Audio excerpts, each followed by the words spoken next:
aucun nom n'est comme le sien, c'est le nom de Jésus. Amen. Bonjour à tous. Comment allez-vous ce matin? Aujourd'hui, vous allez bien? Oui, ça va? Alors aujourd'hui est un grand jour de joie puisque nous allons avoir des baptêmes. Amen. Et ce matin, c'est Harry et Manuela qui vont se faire baptiser. Et on est vraiment heureux. On peut les applaudir bien fort. Et on est vraiment heureux de les accompagner dans leur décision ce matin. Alors j'aimerais saluer, dire la bienvenue à tous ceux qui sont là pour la première fois. Bien sûr, saluer les familles et les amis qui sont venus accompagner Manuela. Soyez les bienvenus, on peut les applaudir aussi. Et vraiment, sentez-vous comme à la maison ici avec nous. Et j'aimerais accueillir aussi tous ceux qui sont en ligne. Et puis ceux qui viennent peut-être pour la première fois assister à des baptêmes, soyez aussi les bienvenus en ce lieu. Alors avant qu'on baptise Harry et Manuela, eh bien, j'aimerais simplement vous partager, vous expliquer ce qu'est le baptême que nous pratiquons ici au tabernacle. En fait, le baptême, il se fait sur la décision personnelle de chaque personne, de chaque candidat.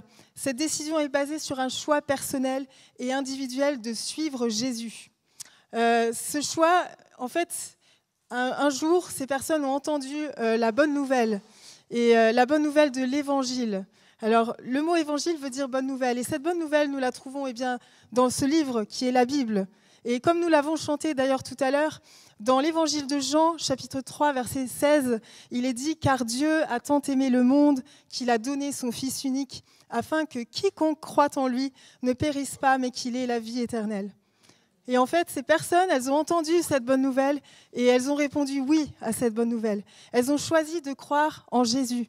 Croire en Jésus, c'est croire qu'il est le Fils de Dieu, qu'il est venu sur terre et qu'il a accompli le sacrifice parfait qui a permis de rétablir la relation qui était brisée entre Dieu et les hommes. Son sang a coulé à la croix, et par ce sang coulé, ce sang versé, eh bien nous qui croyons en lui, nous sommes lavés et purifiés du péché, c'est-à-dire du mal qui était en nous, qui est dans notre nature humaine. Mais la bonne nouvelle, c'est que 3 jours après sa mort, la Bible nous dit que Jésus est ressuscité d'entre les morts. Et par cette résurrection, eh bien, il a vaincu la mort et nous pouvons avoir la vie éternelle. Donc nous croyons en Jésus, en son sacrifice et en sa résurrection qui nous donne la vie éternelle. Et ainsi, nous pouvons vivre une nouvelle naissance. Alors, le mot baptême, ça veut dire immerger.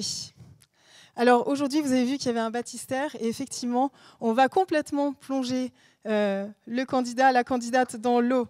Alors pourquoi ? Eh bien, c'est simplement le symbole de l'association avec Jésus dans sa mort, nous plongeons dans l'eau, et nous ressortons de l'eau avec sa résurrection. Dans la Bible, toujours, il est dit dans l'Épître aux Corinthiens, « Si quelqu'un est en Christ, il est une nouvelle créature. Toutes choses anciennes sont passées, voici toutes choses sont devenues nouvelles. » C'est vraiment une nouvelle vie qui commence.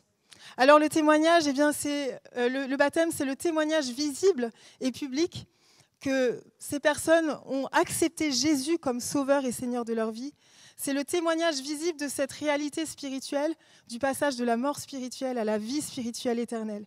Et aussi, c'est un acte d'obéissance à la parole de Dieu qui dit que celui qui croira et qui sera baptisé sera sauvé. Donc voilà ce qu'est le baptême. Alors, bien sûr, chacun a eu son parcours spécifique. Et aujourd'hui, c'est Harry et Manuela qui vont nous expliquer leur cheminement et pourquoi aujourd'hui ils décident de se faire baptiser. Alors, je vais inviter Harry. Tu peux monter plus haut, me rejoindre.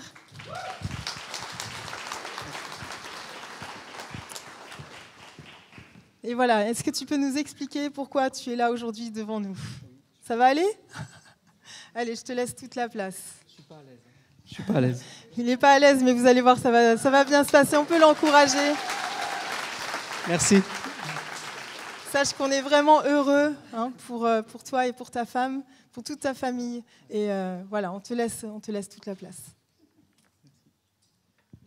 Bon, bonjour à tous. Est-ce que ça va ? J'entends pas.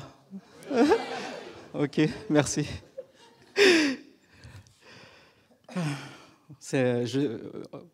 Premièrement, je suis vraiment très heureux parce que Dieu a donné rendez-vous Et j'ai saisi ce moment. Il avait déjà tracé un plan, en fait. Puis parfois, on va un peu à gauche, à droite. Mais lui, il a déjà tracé une ligne droite comme ça. Mais là, aujourd'hui, je suis là et puis je suis vraiment heureux. Voilà. Puis je vous remercie aussi parce que vous êtes là. Je ne vous connais pas tous, hein, mais vous êtes là. Et puis voilà. C'est vrai, Dieu est là, il est parmi nous. Et les anges aussi. Et c'est une grande joie, je pense aussi, là-haut dans le ciel, pour ce moment qui se présente à nous. Bon, je me présente, je suis Harry, papa de 4 enfants, et marié à Manuela. Je suis né à Madagascar et a grandi là-bas jusqu'à l'âge de 8 ans environ. Bon, on m'avait dit que j'ai été baptisé avant l'âge de 4 ans dans une église protestante à l'initiative de mes parents. Mais je ne me rappelle pas du tout de ce moment-là, en fait. Bon, je dis avant l'âge de 4 ans parce que j'ai perdu ma mère, malheureusement, lorsque j'avais 4 ans. Chaque dimanche, on allait au temple avec ma famille et mon grand-père. Alors, mon grand-père, c'était vraiment la personne la plus proche de moi. C'était lui qui m'instruisait, en fait, la parole de Dieu. Et cela m'intéressait beaucoup. J'étais vraiment émerveillé par la création. Dire qu'un Dieu, rien qu'avec sa parole, il crée quelque chose, on est vraiment émerveillé, quoi. On peut qu'être émerveillé. Après 8 ans, j'ai été accueilli par mon oncle et ma tante en France. J'allais de temps en temps au temple, mais moins qu'à Madagascar. Et en grandissant, je cherchais mon identité. À l'époque, je montrais que j'étais fier d'être malgache, presque en me vantant presque que c'était lui. Voilà. On avait la bonne nourriture, voilà. La meilleure musique aussi. C'est un peu de l'orgueil, hein. Puis moi, j'étais un grand paresseux. Mais je ne me rendais pas compte que cela me séparait de Dieu, en fait. C'est pas des choses que... Enfin, Dieu n'aime pas ça, je pense. Enfin, c'est écrit. C'est ce qui sépare l'homme de Dieu, peut-être. Non, pas peut-être. Et je n'avais jamais vraiment demandé pardon à Dieu pour mes péchés. Un jour, un de mes cousins m'avait parlé de Jésus mort à la croix et du baptême d'eau. J'ai été à moitié convaincu vu que quand j'étais petit, j'étais déjà baptisé. Donc, voilà. Puis la vie suit son cours, j'étais plutôt solitaire. Ensuite, je me suis marié à une merveilleuse épouse qui est là, un cadeau de Dieu. Puis eu des enfants. Ce sont des bénédictions du Seigneur. Et je suis vraiment reconnaissant au Seigneur par rapport à cela. On allait à l'église protestante malgache à Dijon. On obéissait du mieux qu'on pouvait à Dieu. On craignait Dieu. Mais j'avais peur d'une chose, c'était la mort, en fait. Je ne savais pas vraiment ce qu'il y a après. Est-ce que je serais sauvé? Mais une chose extraordinaire arriva. La terre s'est arrêtée de tourner. Alors pourquoi?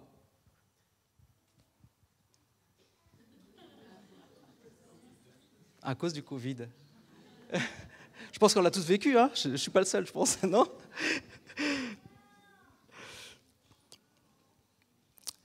Et donc, à partir de là, il n'y avait plus de culte, on était tous confinés, il n'y avait plus de présentiel, mais j'avais toujours soif de connaître Dieu. Et donc, on a suivi un culte en ligne de la porte ouverte. En fait, j'explique un peu pourquoi on atterrit au TAB. Bon, c'est à cause il y a le Covid, mais c'est ce soif de connaître Dieu aussi. Et puis, on a connu cette église qui a dit il faut que vous trouviez, si vous avez besoin de vous faire baptiser, parce qu'on a entendu le sujet du baptême d'eau, trouvez une église locale là où vous pourrez prier. Donc. Et donc, pendant ces cultes, il y avait des messages qui parlaient de passages de l'évangile de Jean au chapitre 3, qui est naître de nouveau. J'étais un peu comme cet homme dans ce passage, qui s'appelle Nicodème, et qui demande à Jésus ce que cela veut dire naître de nouveau. Et moi, je ne comprenais pas du tout aussi à cette époque-là. Cela m'a amené à me remettre en question, en fait. Je commençais à lire de plus en plus la Bible en cherchant à comprendre ce que c'était la nouvelle naissance dont il était question, et je compris qu'il ne s'agissait pas de la naissance physique, mais de la naissance spirituelle. Je commence à découvrir Dieu, à communier avec lui et à laisser le Saint-Esprit agir en moi. J'expérimentais aussi cette nouvelle naissance.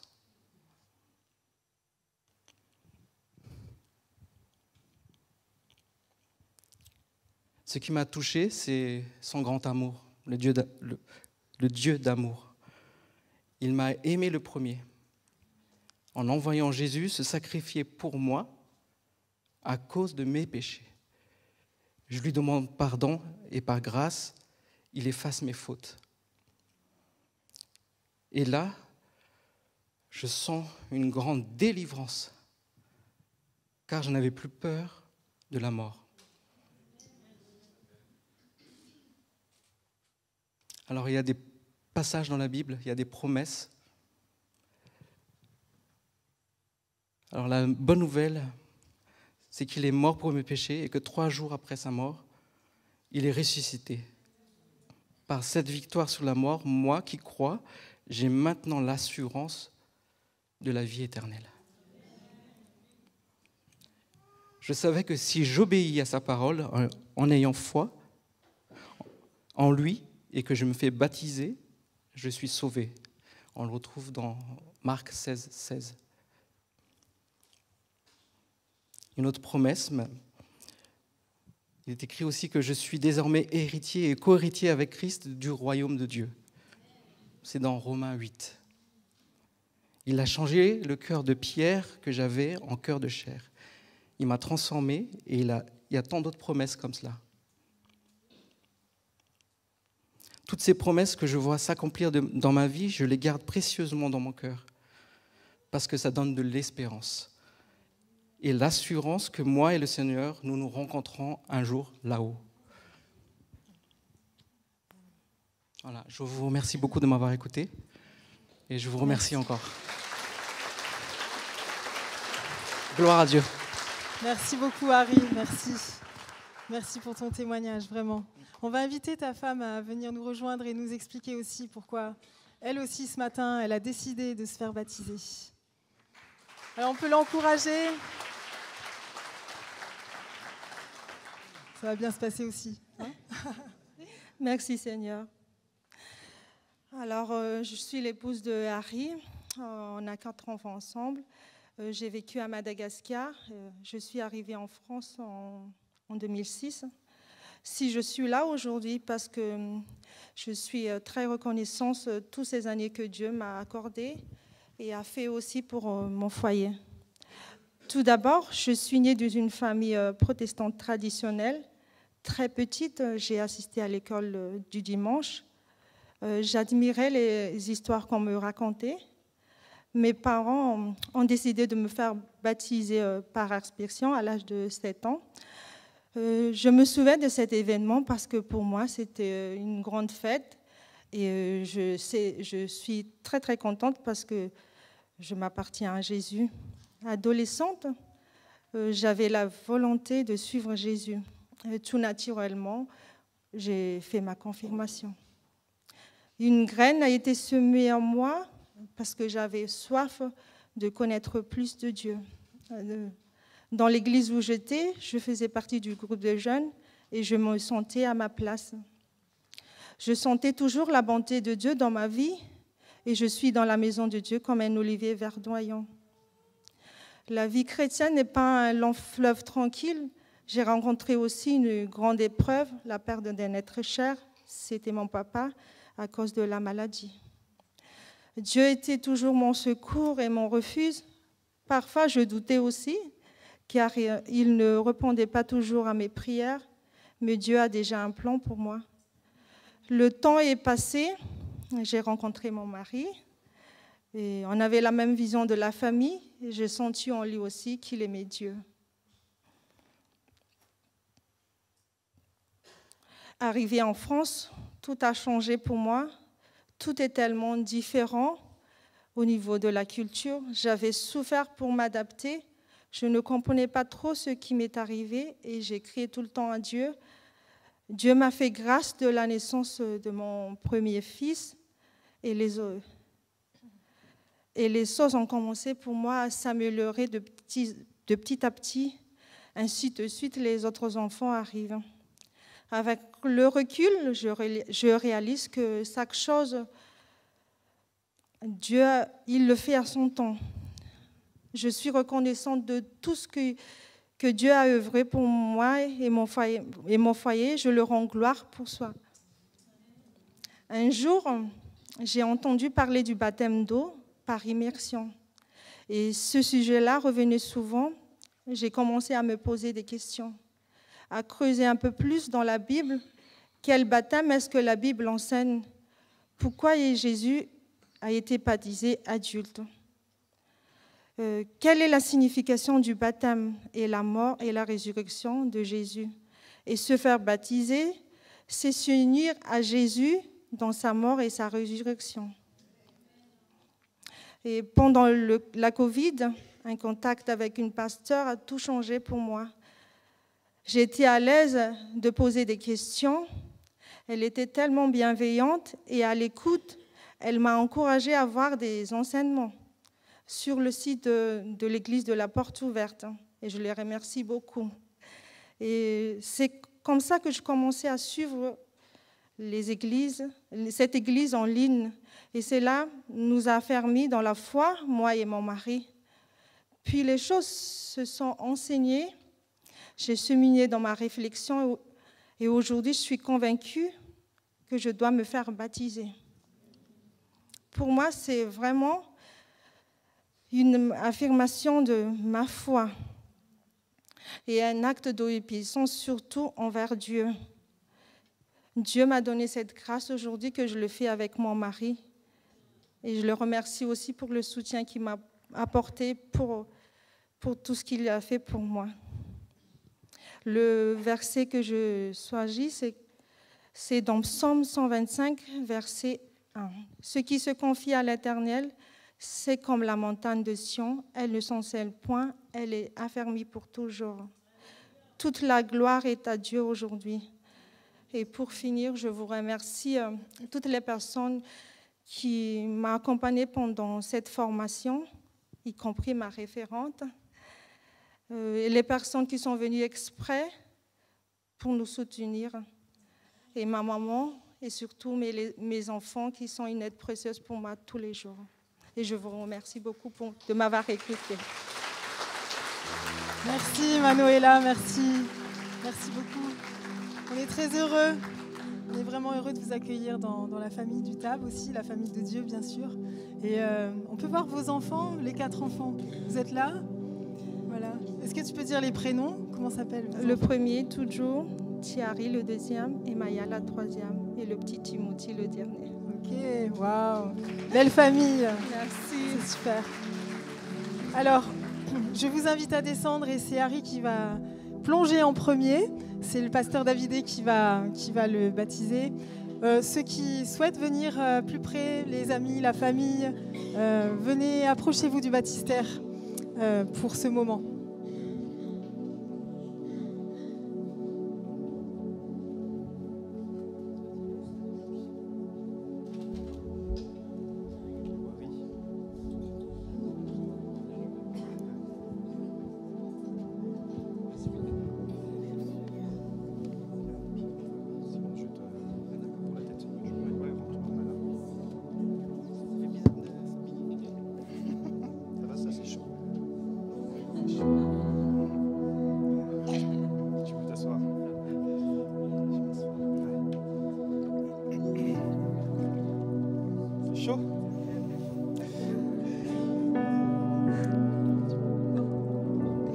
ça là. Harry, merci pour ton partage. Il faut avoir du courage aussi pour exprimer ce qui est au fond du cœur, mais on a bien compris que tu avais fait cette rencontre avec Jésus et tu avais compris que Dieu est parmi nous, mais surtout parmi toi, en toi. Et vraiment, la pensée que j'avais, c'est que tu puisses continuer dans cette démarche et de voir aussi comment le Saint-Esprit aussi peut t'envahir et être baptisé aussi du Saint-Esprit et recevoir cette puissance qui va te permettre de pouvoir continuer d'aller de l'avant. En tout cas, voilà quelques questions pour avant que je t'immerge, mais on l'a entendu dans ton témoignage. Mais donc, est-ce que tu reconnais que Jésus est bien le Fils de Dieu? Oui, je le reconnais. Est-ce que tu crois qu'il est mort et ressuscité pour toi? Il est mort et ressuscité pour moi. Et est-ce que donc tu choisis de le suivre jusqu'à ce qu'il revienne te chercher pour l'éternité? Oui. Et bien alors je te baptise au nom du Père, du Fils et du Saint-Esprit.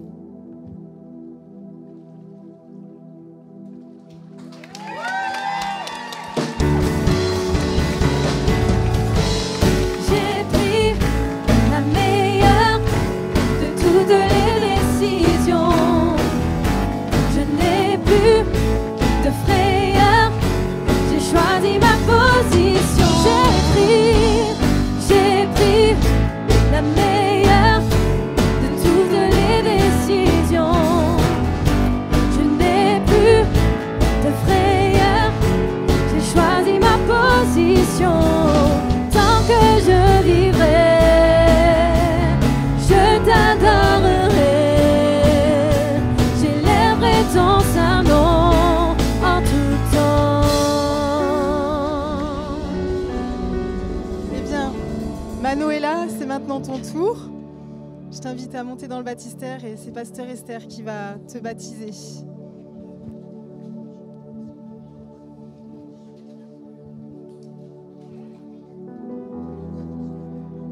Manuela, quelle joie dans cette salle, quelle joie dans le ciel, vraiment de voir ton engagement ce matin. Et comme tu l'as dit dans ton témoignage, c'était un choix, une démonstration de ta foi, un engagement en toute conscience de suivre Jésus. Donc, avant de te baptiser, je vais te poser quelques questions. Est-ce que tu reconnais que Jésus-Christ est Fils de Dieu? Je reconnais que Jésus-Christ est Fils de Dieu. Qu'il a été envoyé, qu'il est envoyé sur terre, qu'il s'est offert en sacrifice pour le pardon de tes péchés. Oui. Et qu'au troisième jour, il est ressuscité et que par sa résurrection, tu as aussi la vie éternelle. Oui. Est-ce que tu t'engages à faire de lui ton sauveur et ton Seigneur pour le reste de ta vie? Oui. Alors sur cette déclaration, je déclare au nom du Père, je te baptise au nom du Père, du Fils et du Saint-Esprit.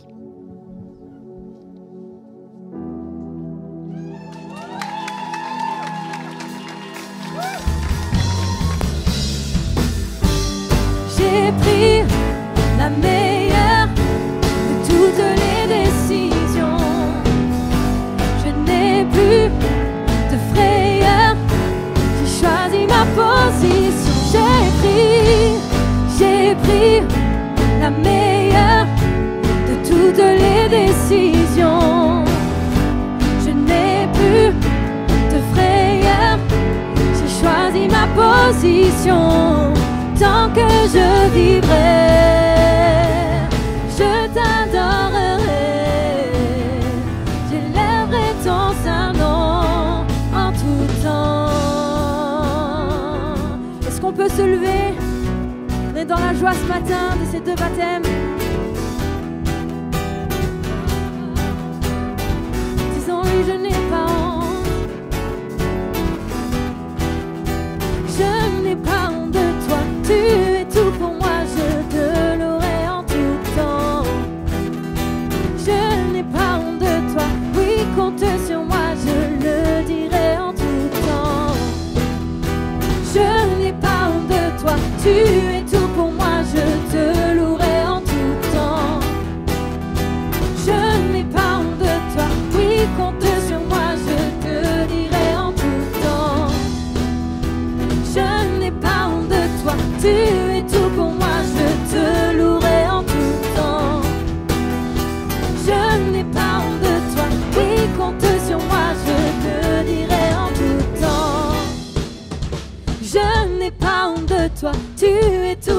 moi, je te louerai en tout temps.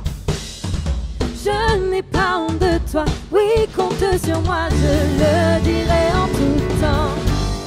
J'ai pris la meilleure de toutes les décisions. Je n'ai plus de frayeur, j'ai choisi ma position.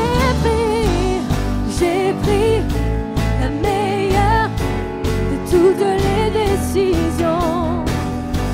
Je n'ai plus de frayeur, j'ai choisi ma position. Tant que je vivrai, je t'adorerai, j'élèverai ton saint nom en tout temps. Oh, en tout temps, tu es bon Seigneur, et nous t'adorons, nous t'élevons.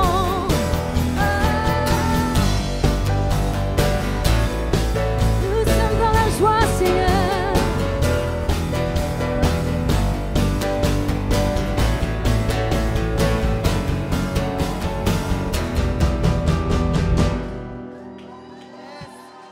Alors, sans plus tarder, je vais inviter notre premier candidat, c'est Promedi.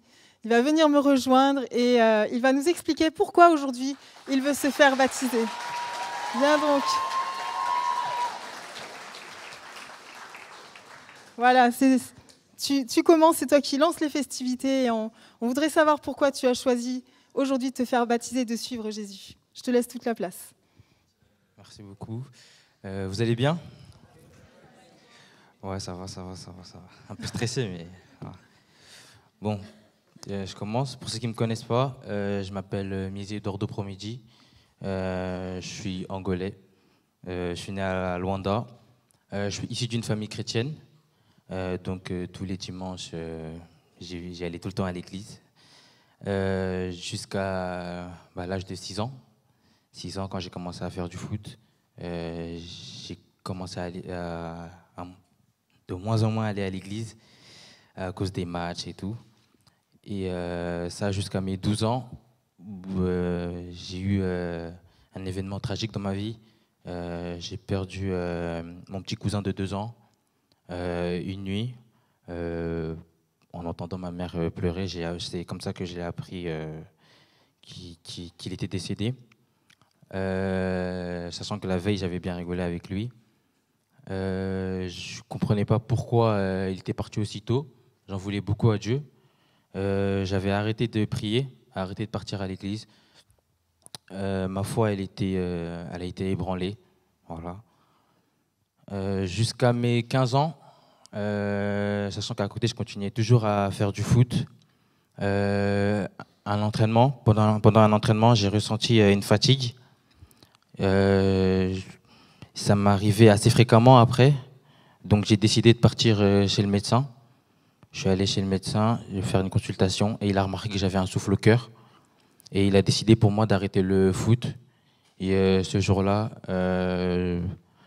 ma vie s'est écroulée, mon monde s'est écroulé.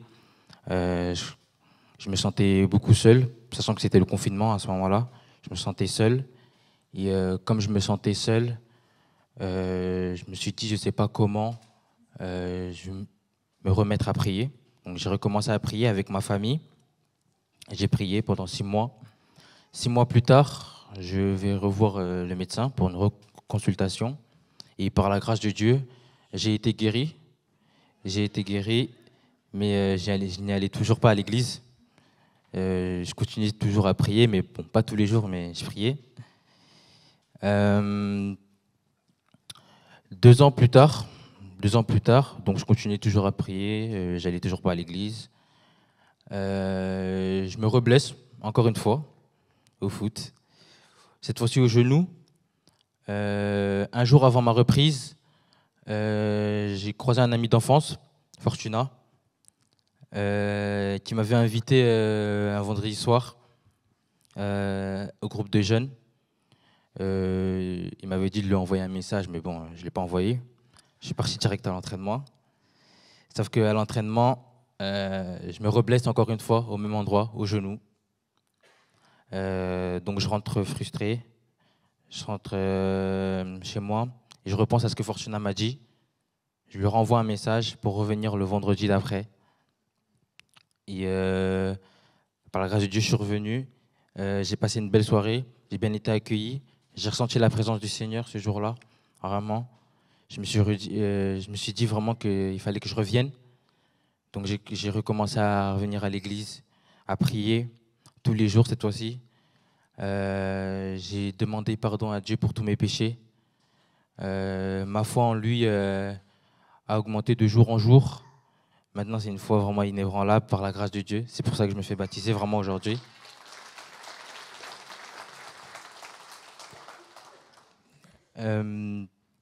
Il m'a guéri de toutes mes blessures. Donc maintenant, ça fait maintenant un an, plus d'un an même, que j'ai plus de blessures. Vraiment, j'ai plus rien. Par sa grâce, j'ai réussi à avoir mon bac. Et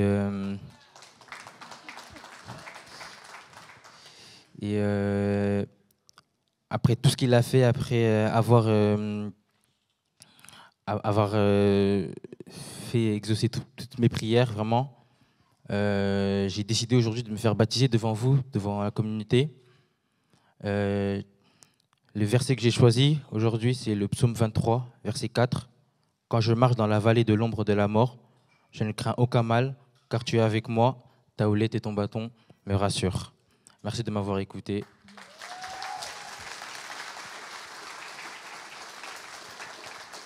Merci Promédie, merci. On est heureux de pouvoir te baptiser aujourd'hui, comme tu l'as dit. L'Éternel est ton berger, n'est-ce pas? Alors je t'invite à descendre, c'est Pasteur Davidé qui va te baptiser. Si les amis, la famille, vous voulez vous approcher du baptistère, n'hésitez pas, venez plus près pour entourer Promédie, pour venir fêter ce moment avec lui. Approchez-vous, approchez-vous.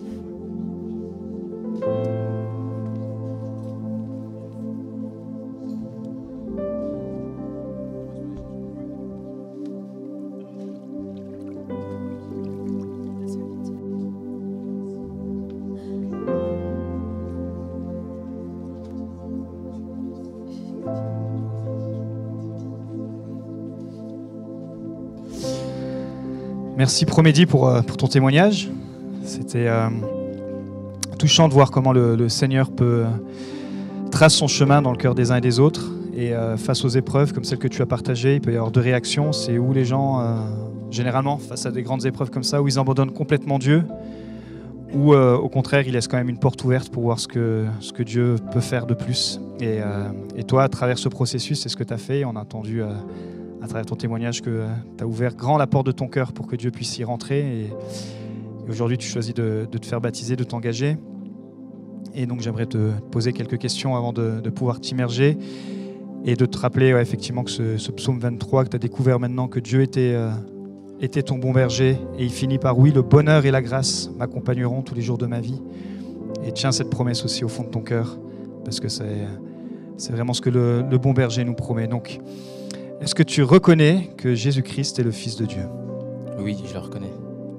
Est-ce que tu crois qu'il est mort et ressuscité pour te laver, te purifier de tout péché? Oui, je le crois. Est-ce que tu crois qu'un jour il reviendra te rechercher, que tu es sauvé, que tu as la vie éternelle par la foi? Absolument. Est-ce que tu t'engages à le suivre en lisant la parole, en étant conduit par l'Esprit de Dieu? Oui, amen. Et bien alors, sur ta confession, je te baptise au nom du Père, du Fils et du Saint-Esprit.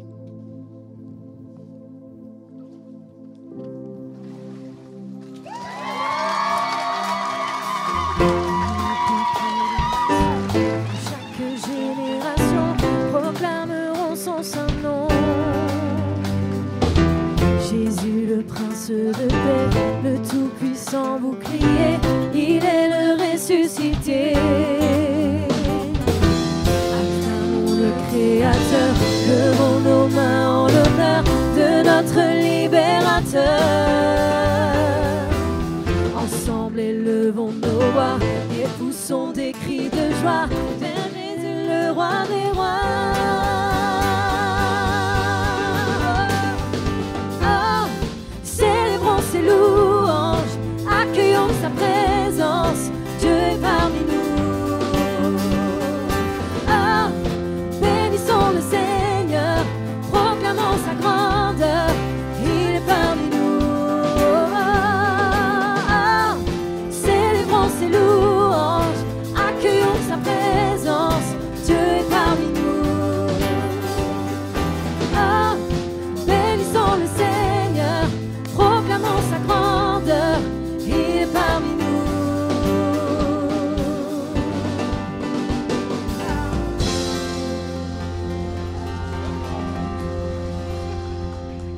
Alors, est-ce que vous êtes prêts pour un deuxième baptême? Oui? Amen. Je vais inviter Ashley à monter.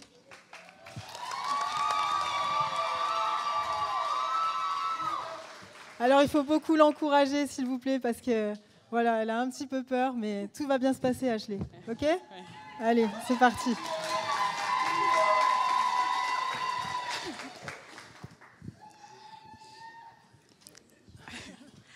Alors, bonjour à tous. J'espère que vous allez bien. Je me présente, je m'appelle Ashley. J'ai 18 ans. Je suis née à Bangui, en Centrafrique. Je suis venue à l'âge de 5 ans en France avec mon papa. Ma maman, elle est restée au pays. Ça fait jusqu'à aujourd'hui, ça fait 13 ans que je ne l'ai pas vue. Je suis née dans une famille chrétienne. Je suis l'aînée de 5 enfants du côté de mon papa et fille unique du côté de ma maman. Ma maman est une femme croyante, donc c'est grâce à elle que j'ai pu connaître le christianisme quand j'étais petite au pays. On avait un verset, Matthieu 6, versets 9 à 13, qu'on récitait tout le temps avant d'aller dormir. C'était notre petite prière et aussi avant de commencer la journée. Avant mon arrivée en France, j'étais la petite protégée de mon papa, la petite chouchoute, parce que j'étais sa fille, sa première fille aînée. J'étais aussi le petit diamant de ma maman et la princesse de toute la famille. J'étais vraiment le centre du monde. Mon arrivée en France, ça a été un grand changement pour moi parce que j'ai connu mon frère et ma sœur, Ephraim et Jean-Baptiste. Je les ai connus. Ça m'a fait bizarre parce que je me suis dit qu'en fait, je ne suis vraiment pas du tout la seule fille de mon papa, que là, maintenant, on est 3. Malheureusement, quelques temps après mon arrivée en France, j'ai perdu mon oncle et ma tante. Ça m'a beaucoup touchée. Mon papa, il faisait beaucoup d'allers-retours au pays et en France parce qu'il faisait en sorte de subvenir aux besoins de la famille. Donc, il faisait énormément d'allers-retours. Donc, ça fait qu'à certains moments, j'étais de maison en maison. J'allais de famille en famille. Donc, quand j'allais de famille en famille, je me sentais un peu seule parce que tout d'un coup, j'étais plus avec ma maman. Et mon papa n'était pas souvent là. Je me sentais seule, même si j'avais de la famille, je me sentais quand même seule. Et un jour, Dieu, il a mis dans ma vie une femme très importante qui s'appelle Mamie Augustine, que vous devez sûrement tous connaître.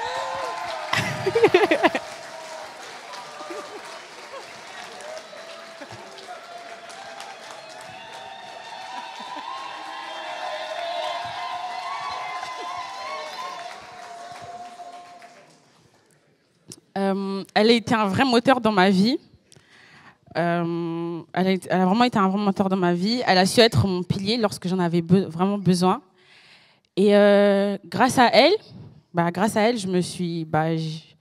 j'ai réappris à me rapprocher de Dieu parce que c'est une femme très croyante. Elle m'a vraiment rapprochée de Dieu. Elle m'emmenait chaque dimanche à l'église, au tabernacle. Et quelques années après, j'ai connu les cultes de jeunes le vendredi soir. Et ces cultes-là m'ont encore, avec Julie aussi, et ces cultes-là m'ont vraiment rapproché de Dieu. Ça m'a vraiment rapproché de Dieu. Et petit à petit, j'ai commencé à créer une relation avec Dieu. Et je me sentais enfin aimée, je me sentais comblée et tout se passait bien.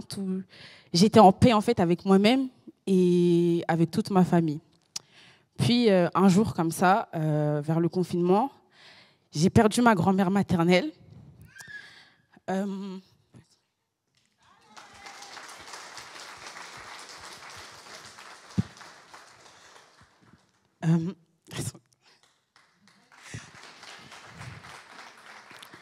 J'ai perdu ma grand-mère maternelle. Ça m'a beaucoup touchée parce que j'étais quand même proche avec ma grand-mère quand j'étais petite. Donc, un moment donné, je n'ai pas compris pourquoi j'ai perdu ma grand-mère et pourquoi je continuais à souffrir alors que je me suis enfin rapprochée de Dieu. Donc, j'ai commencé à avoir un sentiment de rébellion. J'ai commencé à mettre Dieu de côté. J'ai commencé à délaisser Dieu et j'ai commencé vraiment à être dans le monde, à être dans le péché. Vraiment, j'étais vraiment au plus bas. Et un jour, je me suis dit que je ne pouvais plus avoir cette vie, que ce n'était pas possible d'avoir cette vie. Et il fallait que j'aie un comportement exemplaire selon Dieu et non selon les hommes. Donc, j'ai commencé à me rapprocher petit à petit de Dieu. Et le 10 juin 2021 est née ma petite sœur, Augustine. Et le 25 septembre 2022 est né mon petit frère, Jean. Ils ont été vraiment un moteur dans ma vie. Ils ont été une bénédiction parce que grâce à eux, je me suis encore plus rapprochée de Dieu et je me suis dit qu'en fait, je devais vraiment être une sœur exemplaire et leur montrer qu'en fait, Jésus était le chemin, la vérité et la vie.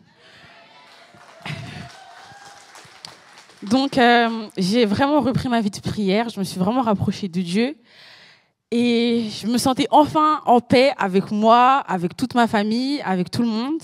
Donc, j'étais vraiment heureuse. Et donc, un soir, j'ai fait cette prière où j'ai dit à Dieu que je me suis enfin décidée à prendre ma croix et de le suivre et que je l'accepte en tant que Seigneur et Sauveur dans ma vie. Donc, aujourd'hui, je m'engage à suivre le Tout-Puissant tout au long de ma vie. Je sais que je vais devoir faire face à des combats, mais cette fois-ci, je n'ai aucune crainte, car je sais qu'il est avec moi.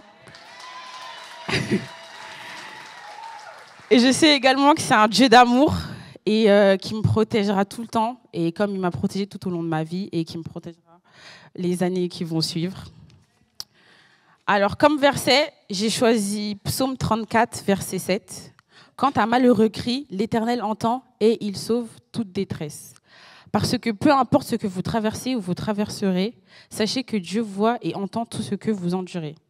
Et cela peut être une épreuve qui vous permettra de fortifier votre foi ou bien de vous rapprocher de Dieu, car cette souffrance n'est qu'éphémère. Il a pour vous des projets de réussite et de foi.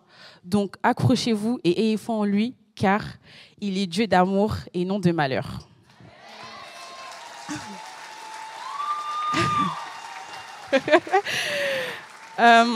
Je tenais vraiment à remercier ma grand-mère de m'avoir toujours soutenue et de m'avoir défendue.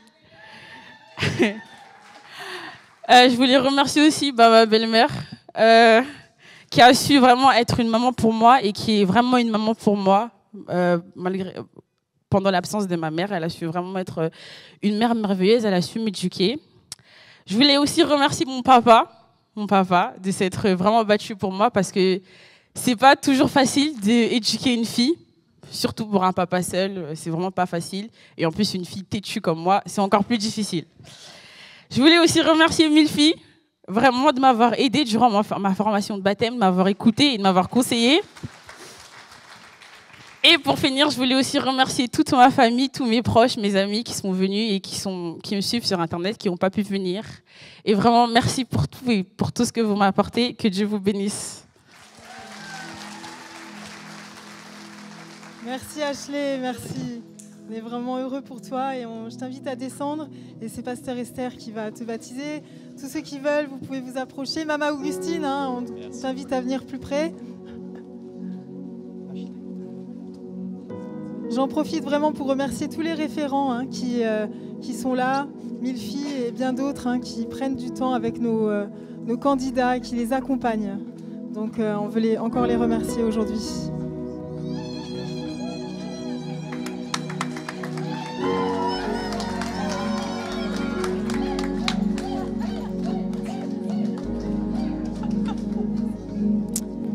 Ashley, quel parcours!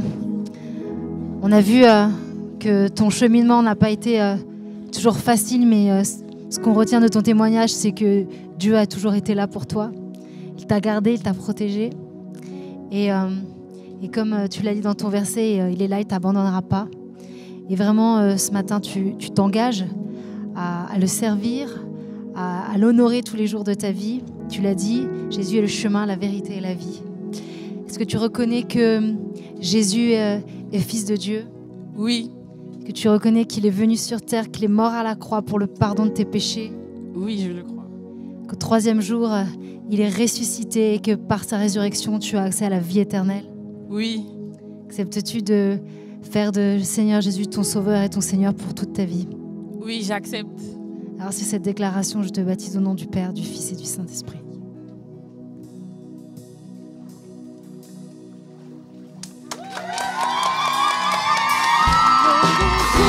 Jésus, plus que tous les noms, roi des rois, aucun nom n'est comme le sien.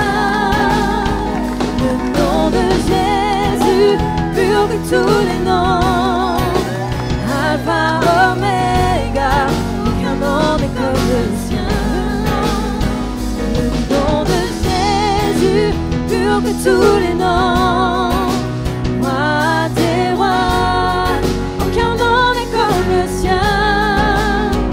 Le nom de Jésus, plus que tous les noms, Alpha, Oméga, aucun nom n'est comme le sien.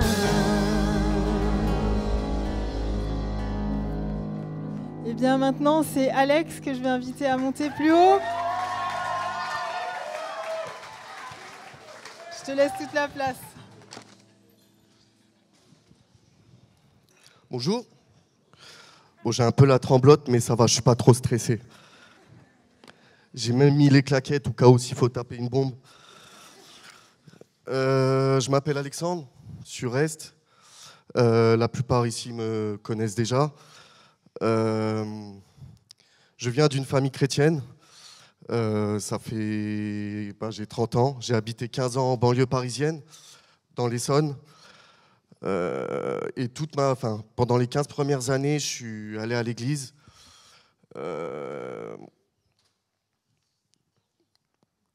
Comme un bon petit chrétien, aller à l'école du dimanche, à chanter devant, faire des sketchs de Noël.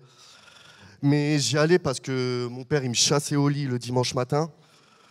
Sinon, je pense que je ne me serais pas levé. Et je n'avais pas forcément d'expérience propre avec le Seigneur. Du coup, je ne m'y intéressais pas forcément, j'y allais un peu par dépit. Et après sont arrivés un peu les problèmes. Je suis arrivé au lycée. Désolé maman, ce que je vais un peu raconter.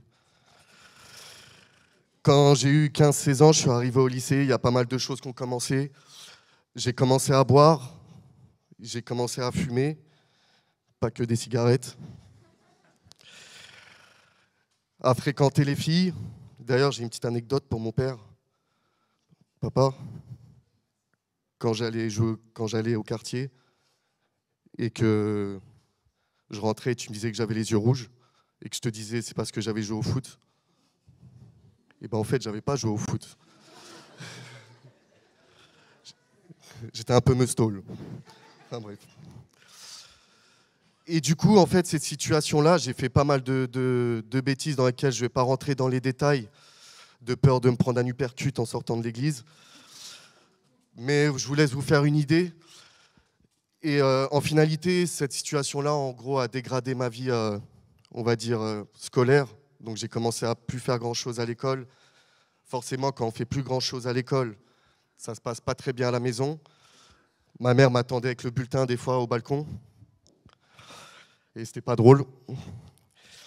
Et du coup, en fait, Jérémy, lui, qui était déjà à Dijon, était au courant un peu de la situation. Et il est rentré un week-end où il discutait avec mes parents. Et puis moi, en fait, j'étais dans le salon et j'entendais que ça parlait de moi. Et en fait, je ne comprenais pas trop la situation. Mais en finalité, 10-15 minutes après, Jérémy repartait sur Dijon et puis il me demande de l'accompagner jusqu'à la voiture parce qu'il voulait discuter avec moi. Et puis en gros, il me fait comprendre qu'il m'ouvre une porte. Enfin, le Seigneur l'a utilisé pour m'ouvrir une porte. Et en gros, il me propose de refaire ma vie à Dijon, de quitter Étampes. Pour ceux qui sachent, voilà, c'est une ville pas très simple à y vivre. Et j'étais jeune, j'avais que 16 ans, donc ce n'était pas une décision simple à prendre. Mais je ne sais pas d'où j'ai sorti ce recul-là, j'ai dit vas-y, allez, on y va. On me dit, on m'ouvre une porte, on me laisse une chance. Je savais que ça n'allait pas être simple. Mais je savais que si je restais chez mes parents, que ça allait partir en sucette. Du coup, je quitte Étampes à l'âge de 15-16 ans, je ne me souviens plus exactement. J'arrive à Dijon. Et ouais, je suis arrivé à l'internat. Heureusement déjà qu'il y avait Esther et Jérémie, parce que la première chose que j'ai ressentie, c'est de la solitude en fait. J'étais seul, j'avais personne. Je me retrouve à Saint-Joseph, dans un lycée. Le gars, il a 16 piges, il était déjà en mocassin chemise, je ne comprenais pas. J'étais différent de ces gens-là. Et j'ai subi même des moqueries jusqu'à là. C'était vraiment pas évident au début. Et au fur et à mesure de cette solitude, je ne comprenais pas, je commençais à avoir une forme de culpabilité aussi d'avoir quitté Étampes en me disant que c'est ma faute. Peut-être que si j'aurais fait les choses autrement, ça ne serait peut-être pas passé comme ça. Mais je me suis dit, bon, vas-y, on y va. Et j'ai vécu en fait pendant plusieurs années en me disant, en étant seul, en fait, je suis quand même allé 3 ans au Tabernacle. Pareil, hein, sans vivre ma propre expérience, j'y allais parce qu'à cette époque-là, je vivais chez Jérémie et Esther, mais ce n'était pas du tout ma priorité. Et du coup, pour combler cette solitude, ce vide, je faisais pareil comme je faisais avant. Je buvais de l'alcool, je fumais, j'allais en boîte de nuit. Je ne vais pas citer le nom de certaines personnes ici, mais on a dormi dans les boîtes de nuit. J'y allais jeudi, vendredi, samedi. Et c'était ma manière à moi de fuir cette solitude, de combler ce manque de paix que je n'avais pas en fait, parce que je n'étais pas en paix avec moi-même à ce moment-là. La journée, j'étais défoncé. Le soir, j'avais un coup dans le nez. Et c'était ma manière de fuir. Sauf que le problème, le lendemain, c'est qu'il n'y a rien qu'à bouger en fait. Ta vie, elle est toujours vide. Et là, j'étais complètement loin du Seigneur. J'avais toujours une pensée, mais je n'étais pas loin de lui tourner le dos. Et à l'âge de 26 ans, plus tard, Dieu m'a attendu 2 embuscades. Je ne les ai pas vues venir. La première, c'est qu'à 26 ans, j'ai rencontré une fille avec qui je suis resté 3 ans.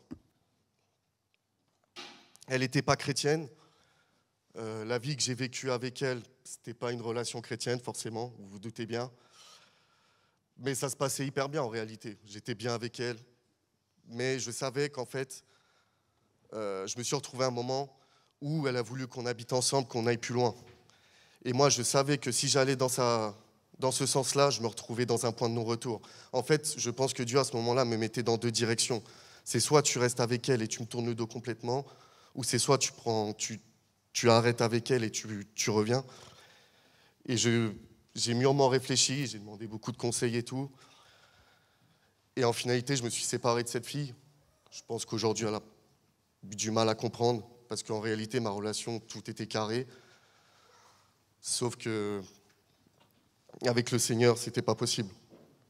Donc je me suis séparé de cette fille. Et la deuxième embuscade, c'est que j'ai rencontré Brice au même moment.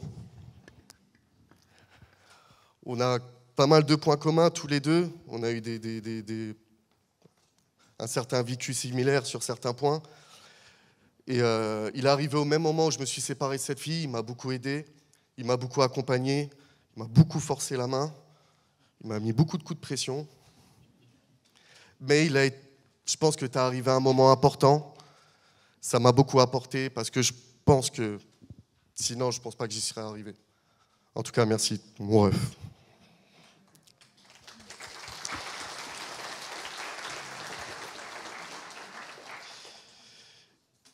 Et comme je disais, aujourd'hui, en fait, j'entreprends le baptême pour plusieurs raisons. C'est qu'en réalité, pendant de 16 jusqu'à l'année dernière, donc pendant 14 ans, enfin, je ne sais pas, que j'ai même pas envie de compter, j'avais un vide, j'étais pas en paix avec moi-même et en réalité, j'étais pas heureux. Mais je pouvais en parler à personne parce qu'en réalité, je ne peux pas se plaindre. Mais je savais qu'au fond de moi, il manquait quelque chose. Et que les choses dans lesquelles j'ai essayé de combler, en me mélangeant avec le monde, en fait, ça ne suffisait pas pour... et c'est même pas que ça ne suffisait pas, c'est que ça ne servait à rien, en fait. J'ai vraiment, quand j'ai commencé à revenir à l'église, j'ai prié, j'ai demandé au Seigneur en fait, de combler ce vide, de m'apporter la paix en fait, que j'ai jamais trouvée. En fait. J'ai demandé plusieurs fois au Seigneur, j'ai lu sa parole. Et au fur et à mesure, j'ai commencé à revenir à l'église tous les dimanches. Au début, c'était un peu difficile parce que je sortais le samedi soir. Donc le lendemain, ce n'était pas possible. J'étais australopithèque. Mais au fur et à mesure, avec persévérance, j'ai fini par venir tous les dimanches, demander au Seigneur de toucher mon cœur, de combler ce vide. Et c'est ce qu'il a fini par faire. Et je pense qu'aujourd'hui, c'est un de mes plus beaux jours de ma vie.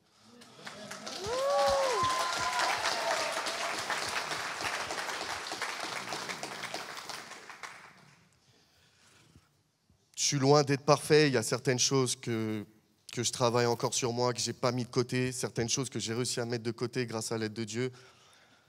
Mais j'avance. J'avance.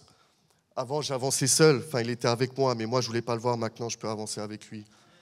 Et c'est différent maintenant. J'ai un verset. Mais le verset, tu l'as déjà dit. Merci, maman, pour le verset.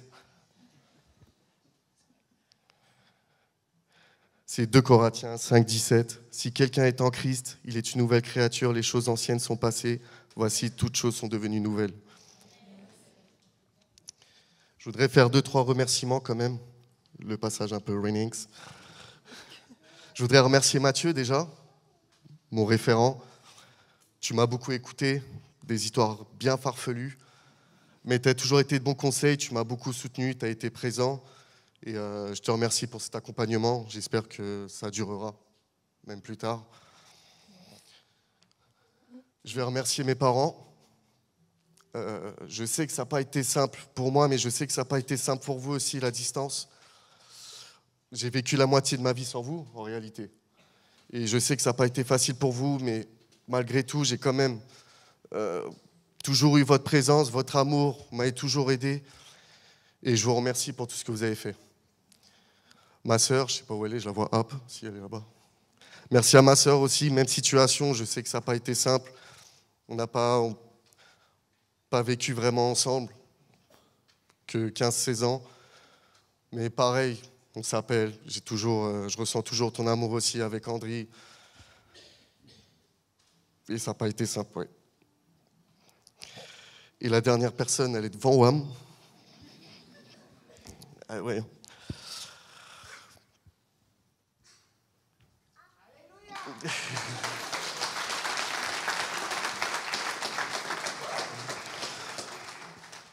On se ressemble beaucoup hein, déjà. On n'a pas choisi.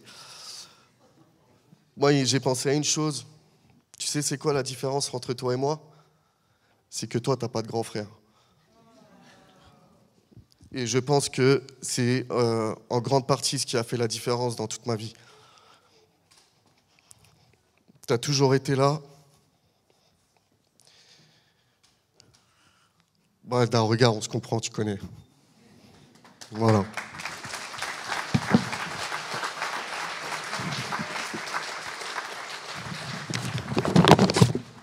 Merci Alex, merci. J'ai plus les mots. On t'aime vraiment Alex. On peut l'applaudir encore. Et le seul mot que j'ai pour toi, c'est la grâce, quoi. Tout est grâce. Hein, Dieu est grâce et Dieu fait grâce. Et vraiment, on est très heureux de pouvoir t'accompagner dans ce baptême aujourd'hui, de vivre ce moment avec toi, et tu fais entièrement partie de la famille. Et voilà, on est vraiment, vraiment heureux pour ce moment. Et en plus de ça, c'est ton papa qui est pasteur, hein, pasteur Dominique, qui va le baptiser ce matin.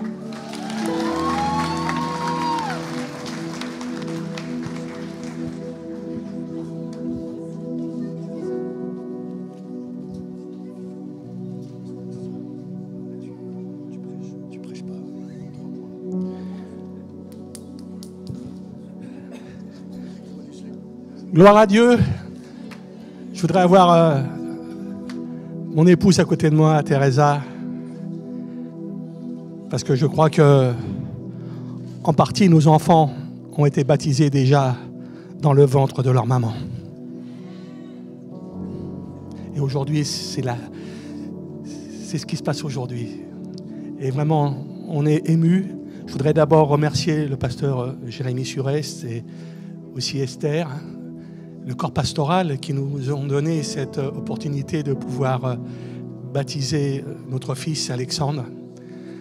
C'est quelque chose que je n'imaginais pas, mais vraiment je rends grâce au Seigneur pour tout ce qu'il a accompli. C'est vrai, quand il est parti de la maison, quand Jérémy m'a appelé pour me dire « Papa, il faut qu'Alexandre, tu le laisses partir ». Et quand il m'a dit cette parole, je suis parti dans la pièce d'à côté, pleurer. Parce que je savais qu'il avait raison. Mais c'était la déchirure avec Teresa de couper, il avait 15-16 ans, de le voir partir. Mais je savais que c'était la bonne solution. Et vraiment, je veux remercier Jérémy et Esther, qui ont donné une partie de leur vie, malgré que ça faisait à peu près 2 ans qu'ils venaient de se marier, et qui ont accepté de s'occuper d'Alexandre. Et ça, c'est une grâce de Dieu. Je voudrais simplement, je ne veux pas être long, demander à Teresa de donner simplement le petit témoignage du prophète que tu as donné la dernière fois. Quand Alexandre il était tout petit, il devait avoir que 5-6 ans, à l'église, on a reçu un prophète qui est venu des États-Unis. Et il lui a donné une parole directement pour Alexandre et il lui a dit que Dieu lui avait mis une pendule à côté de lui et que cette pendule, il y avait l'heure et le temps de Dieu et qu'il fallait que plus tard il deviendrait un serviteur de Dieu. Et j'ai toujours gardé ça dans mon cœur. J'ai jamais douté. Je me suis accrochée à cette parole et j'avais la certitude que Alexandre viendrait au Seigneur et lui serait consacré et il rentrerait dans le service. Voilà, merci Seigneur.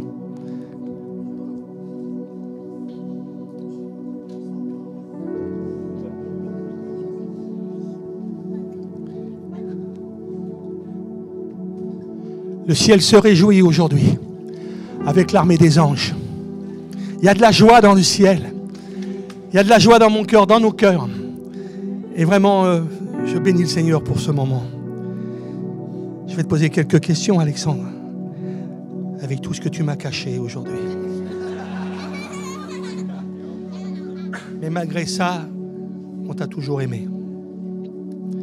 Alexandre, est-ce qu'aujourd'hui, tu confesses que Jésus-Christ est ton Sauveur et ton Seigneur? Oui. Est-ce que tu t'engages à marcher avec lui en nouveauté de vie? Oui. Avec l'aide de son esprit? Oui. Est-ce que tu t'engages à lui rester fidèle jusqu'à la fin? Oui. Alors, sur ta confession de foi, je te baptise. Au nom du Père, du Fils et du Saint-Esprit.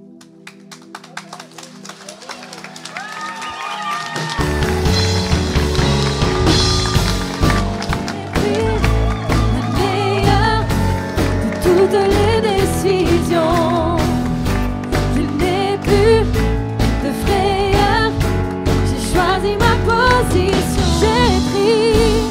J'ai pris la meilleure de toutes les décisions.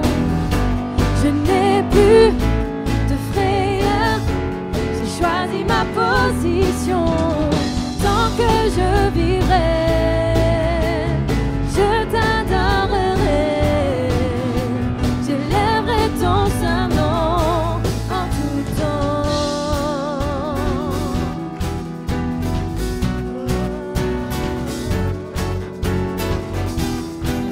se lever.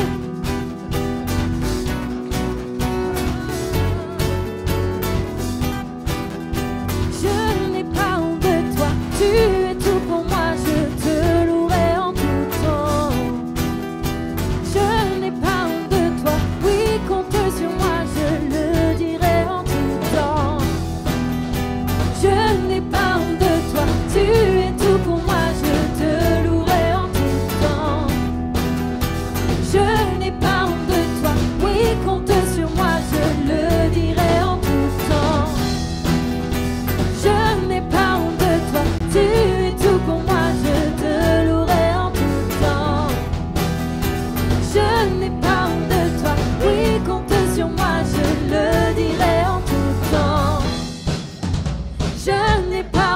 toi. Oui, et tout pour moi, je te louerai en tout temps. Je n'ai pas honte de toi. Oui, compte sur moi, je te louerai en tout temps. J'ai pris la meilleure de toutes les décisions. Je n'ai plus de frayeur. J'ai choisi ma position. J'ai pris la meilleure de toutes les décisions. Je n'ai plus de frayeur. J'ai choisi ma position. Tant que je vivrai, je t'adorerai. J'élèverai ton saint nom en tout temps. Oh, est-ce qu'on peut le célébrer ce matin et lui dire merci, merci Seigneur. Merci pour ces baptisés. Nous sommes dans la joie. Tu es grand Seigneur et tu es fidèle.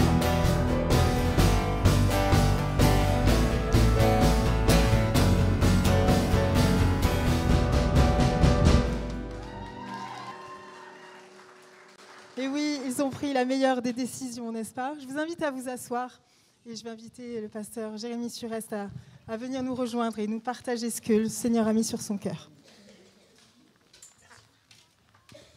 Bonjour à tous, est-ce que vous allez bien ce matin? Bien, bien? Très bien, écoutez, il reste quelques instants pour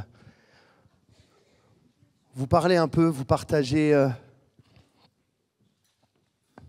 quelques mots, peut-être pour ceux qui nous visitent ce matin pour la toute première fois, peut-être même pour ceux qui entendent parler de Dieu pour une toute première fois ce matin. Ici, pour nous autres, on est dans la maison du Père. On est en sécurité, on est dans sa présence, on est bien, on est dans la liberté. Et j'aimerais tout de suite vous proposer d'être aussi dans cette liberté. Alors pour savoir à qui je m'adresse, je ne vais pas vous mettre mal à l'aise, j'aimerais simplement poser la question suivante. Qui dans ce lieu n'a jamais pris le baptême? Est-ce que vous pouvez me faire un signe de la main? Allez, tenez un petit peu la main, vous inquiétez pas, on ne vous regarde pas, on ne vous fera pas venir devant, on ne va pas vous interroger. Allez, est-ce qu'il y en a d'autres? Il y en a d'autres? Allez, plus haut, plus haut, plus haut, plus haut, ok. Voilà, très bien. Maintenant, je sais un peu à qui je m'adresse. Soyez les bienvenus. Ce matin, vous avez déjà entendu beaucoup de choses. Je ne sais pas, sincèrement, de tout ce qui a été dit, ce que vous retenez, ce que vous avez vraiment compris. Souvent, les premières fois, ce n'est pas évident.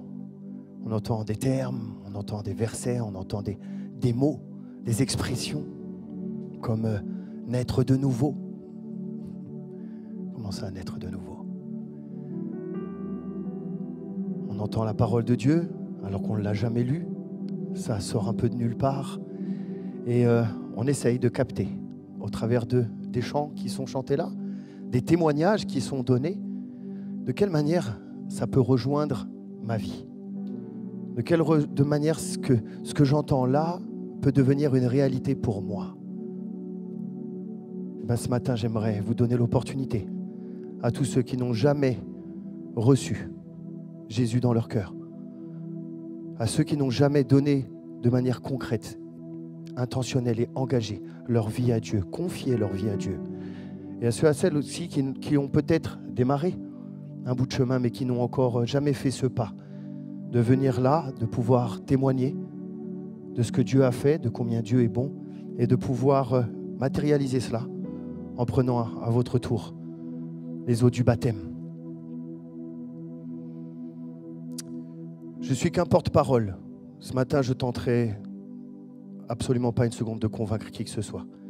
Je vais vous présenter ce que je crois Dieu m'a partagé ce matin pour vous, simplement pour vous amener un petit peu de hauteur et peut-être de compréhension sur comment cela fonctionne de rencontrer Dieu.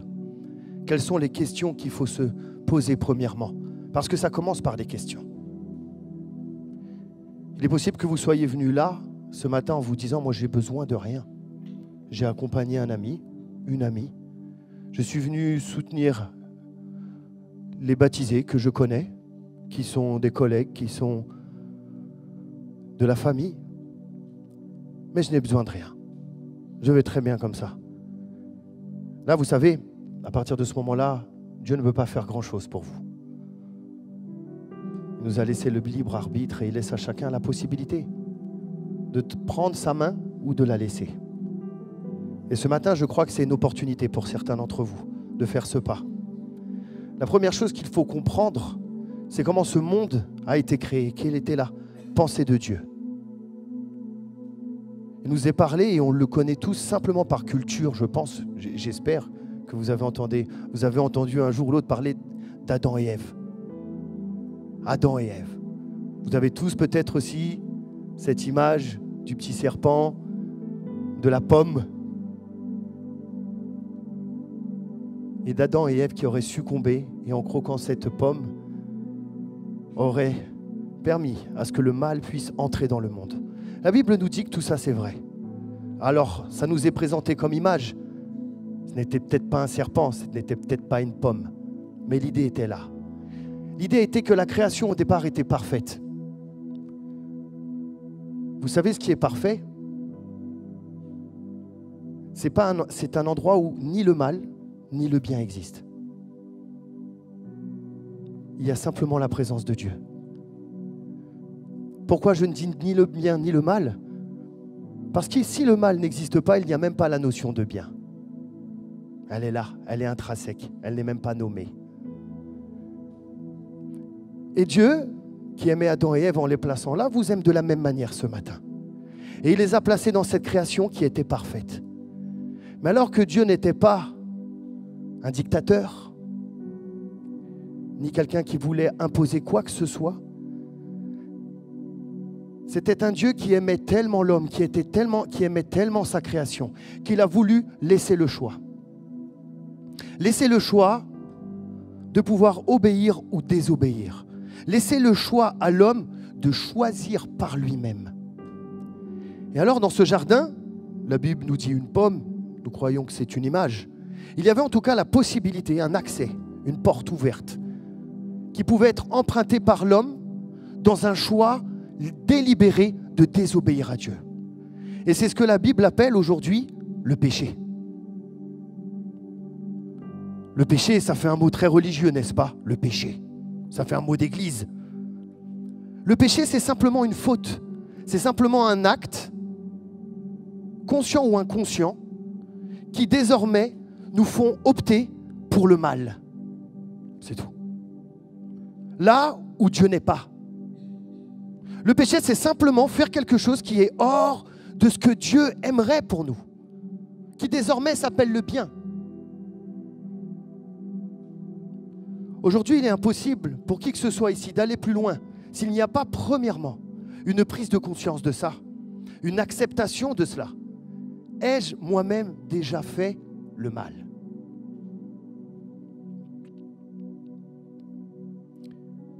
À mes propres yeux, aux yeux de la société, aux yeux des proches, ou peut-être même aux yeux de ceux qui ont subi le mal que j'ai fait.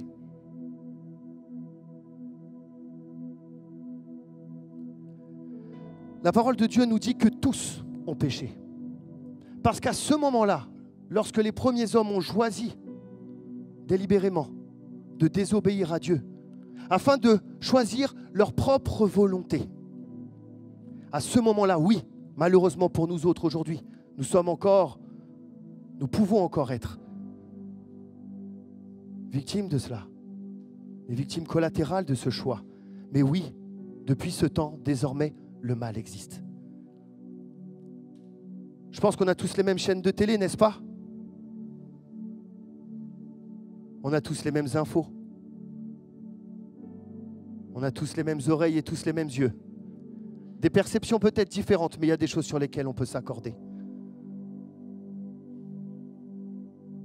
Je suis tombé dans le piège il y a 2-3 soirs de regarder les informations. Je vous assure, il n'y avait pas une bonne nouvelle. Non, honnêtement, ce soir-là, c'était incroyable. Je me suis même dit, pourquoi j'ai allumé quoi? Ça passait que d'histoires de guerre, d'histoires de meurtres, d'histoires de catastrophes, d'histoires de... Ça ne s'arrêtait pas jusqu'à la fin, de choses horribles en justice. En boucle, en boucle, en boucle, en boucle. C'est à croire que ces gens se lèvent et cherchent tout ce qui a le mal, tout ce qui a de mal dans ce monde, tout ce qui se passe de mal dans une journée, en font une synthèse et le donnent à manger à tout le monde. Et à chaque fois, on se dit, ah là là, le monde va mal, le monde tourne mal.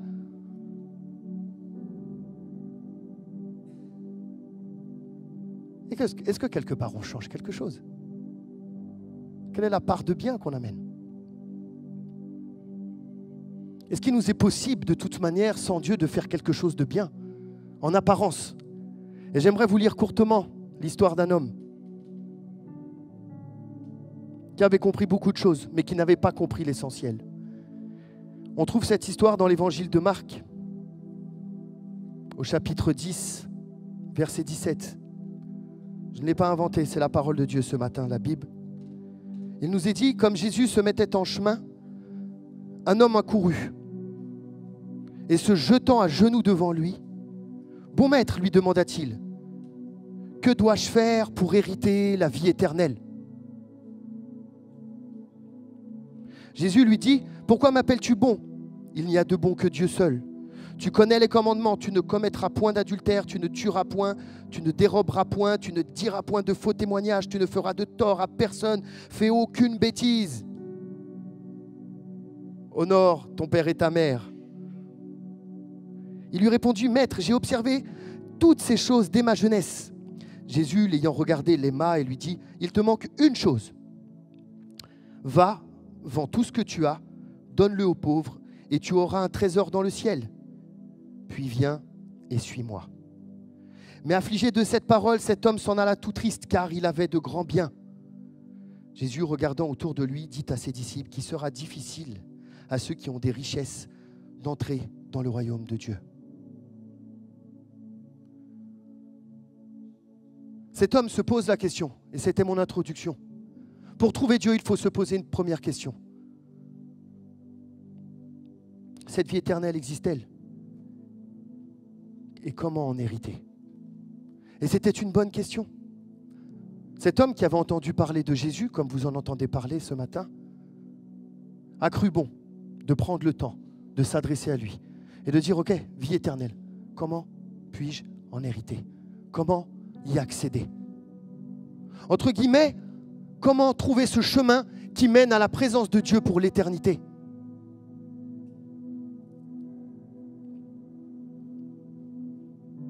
Jésus va lui répondre. Il va lui répondre toutes sortes de règles, toutes sortes de bonnes choses à faire. Entre guillemets, il va lui dire, fais le bien. Entre guillemets, fais la distinction entre ce qui est mal et bien. Et choisis le bien. Ne fais du mal à personne, ne vole pas, ne trompe pas. Honore tes parents. Wow, tant de choses qu'on a tant de difficultés à faire au quotidien.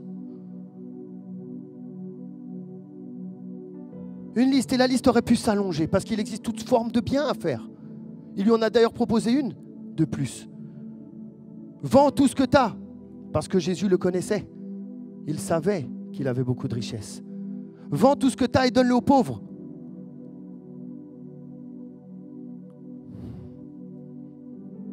Ça aussi, c'est une chose bien. Le partage. Notre capacité à voir que quelqu'un est dans le manque et de pouvoir aider, contribuer. Chose aussi que nous avons tant de mal parfois à faire. Mais ce jeune homme était tout triste. Et il va répondre à Jésus, mais moi quand j'étais jeune, je faisais déjà tout ça. J'ai respecté le règlement. J'ai respecté la religion. Toutes les petites lignes, tous les petits commandements, tous les petits ordres qu'on me demandait de faire. J'ai tout fait. Je suis quelqu'un qui fait bien. Mais il me manque quelque chose, Jésus. Alors donne-le-moi. Est-ce qu'il y aurait encore quelque chose d'autre à faire que je n'ai pas fait pour pouvoir rencontrer Dieu et marcher avec Dieu et vivre dans l'éternité avec Dieu? Et Jésus, lui dit une dernière chose. Une dernière chose. Vends tout ce que tu as. Mais il ne lui dit pas que ça. Il lui dit non seulement tu vas vendre tout ce que tu as, mais tu vas aussi venir et tu vas me suivre. Waouh! Jésus a voulu montrer à ce jeune homme qu'il lui manquait quelque chose. La chose, ce n'était pas quelque chose qu'il devait faire, c'était une chose dont il devait se débarrasser. Ce qui prenait la véritable place de Dieu dans son cœur. Ce qui empêchait Dieu de pouvoir réellement s'installer dans son cœur au-delà de la religion. La religion ne sauve pas, la religion tue. Parce qu'elle nous fait croire que par nos actes, par nos bonnes actions, on peut toucher le cœur de Dieu. C'est qu'une apparence. En aucun cas, ce que vous faites ou ce que vous ferez pourra toucher le cœur de Dieu. Il va lui dire, le problème que tu as, jeune homme, c'est que tu crois qu'en faisant, tu vas pouvoir atteindre Dieu, tu vas pouvoir découvrir Dieu, tu vas pouvoir être touché par Dieu. Et moi, je te le dis, en l'occurrence, dans ce jeune homme, ce qui prenait toute la place, c'était ses richesses. Puisqu'il nous est dit, affligé de cette réponse, il s'en alla triste. Pourquoi? Parce qu'il avait de grands biens. Et c'est cette bataille qui fera jour après jour entre ceux qui s'approchent de Dieu, ceux qui reculent, ceux qui ne veulent pas en entendre parler, ceux qui sont pleinement dedans. C'est la bataille sur qui prend l'espace dans le cœur. Ce jeune homme, c'était les richesses. Et la Bible nous parle, on pourra en parler bien longtemps, de la place des richesses. Combien il est difficile de faire taire l'argent pour laisser parler la voix de Dieu. Lui, c'était sa richesse. Et peut-être ce matin, vous êtes venu, c'est d'autres richesses. Peut-être même que vous êtes dit, moi, ça ne peut pas être mon problème, j'ai que des dettes. La vérité, c'est que là où Dieu ne peut pas prendre de place, c'est que quelque chose d'autre l'occupe. Et que peut-être, ce n'est pas les richesses, mais peut-être que c'est votre travail. Peut-être que c'est vos loisirs, vos passe-temps. Peut-être que c'est la carrière que vous voulez mener.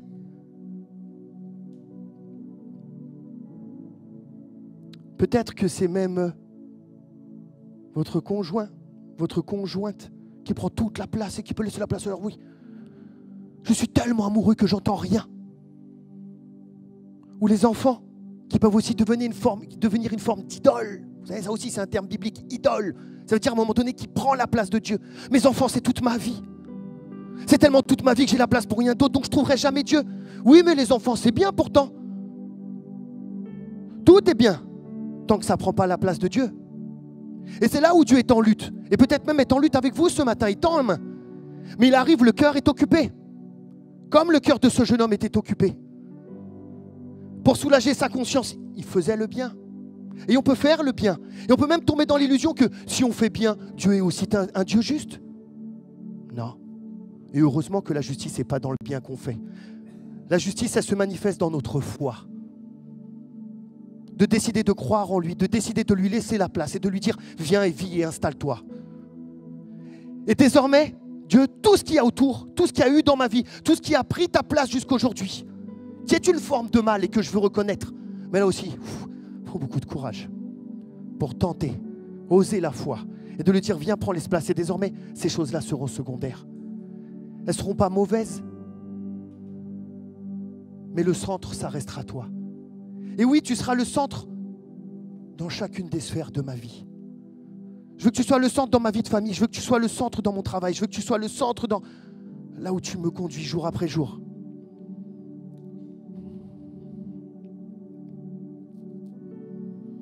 Qu'est-ce qui occupe ton cœur ce matin?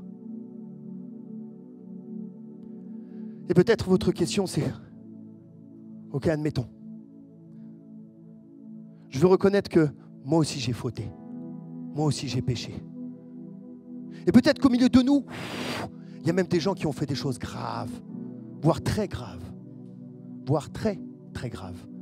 Voire même des choses que seuls vous savez. Tellement graves que vous n'avez jamais pu partager. Et ceux qui se disent « Ouais, moi j'ai rien fait de grave ». La Bible dit tous ont péché. Celui qui n'a pas au moins une fois cherché à tromper, à mentir d'une manière détournée, à vouloir se positionner, vivre sa vie pour ses propres intérêts. Qui au milieu de nous n'a pas détourné le regard de quelqu'un qui était en difficulté, quelqu'un qui était dans le besoin? Combien de milliers de fois dans une existence on pense qu'à nous-mêmes, se détournant de ce que Dieu attend de nous? Combien de fois nous sommes dans l'erreur dans une simple journée?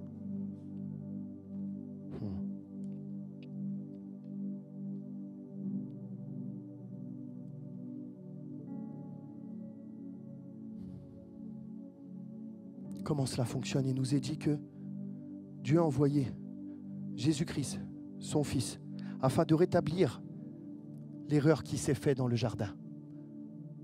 Adam et Ève qui ont choisi à ce moment-là tout simplement de se détourner de Dieu et qui ont invité la possibilité, l'existence désormais du mal ici-bas. Dieu a envoyé son Fils afin de donner à chacun l'opportunité de pouvoir réparer ça dans sa propre vie. Lui qui est sans faute, lui qui n'a fait qu'obéir, lui qui a rempli pleinement sa mission de donner sa vie parce qu'il fallait qu'une vie soit donnée, une vie innocente pour nous faire justice, nous qui sommes tous si injustes.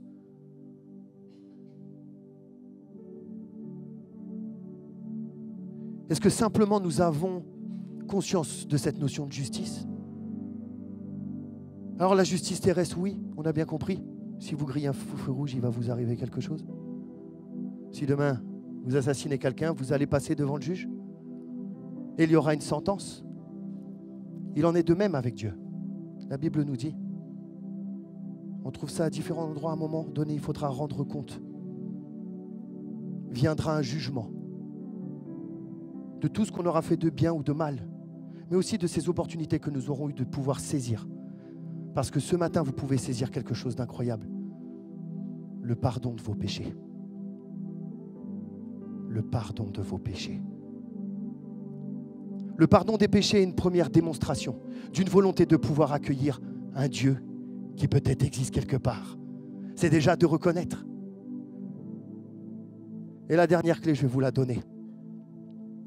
On est toujours dans le même chapitre, dans le même livre. On est juste 4 versets au-dessus. C'est toujours Jésus. C'est l'histoire qui précède tout simplement cette histoire du jeune homme riche. On lui amena des petits enfants afin qu'il les touchât. Mais les disciples reprirent ceux qui les amenaient. Jésus, voyant cela, fut indigné et leur dit : laissez venir à moi les petits enfants et ne les en empêchez pas, car le royaume de Dieu est pour ceux qui leur ressemblent. Je vous le dis en vérité, quiconque ne recevra pas le royaume de Dieu comme un petit enfant n'y entrera point. Puis il les prit dans ses bras et les bénit en leur imposant les mains. Je vous le dis en vérité, quiconque ne recevra pas le royaume de Dieu comme un petit enfant n'y entrera pas. Il n'y aura pas une porte entrouverte. Il n'est pas dit il y aura une petite fenêtre de derrière pour eux au cas où. N'y entrera pas. Pourquoi? Parce qu'il faut sacrément avoir un cœur d'enfant pour reconnaître cela.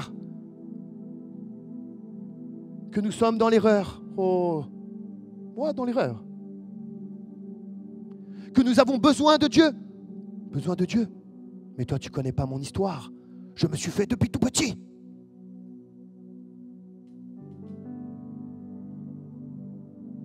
Que nous avons besoin d'être sauvés.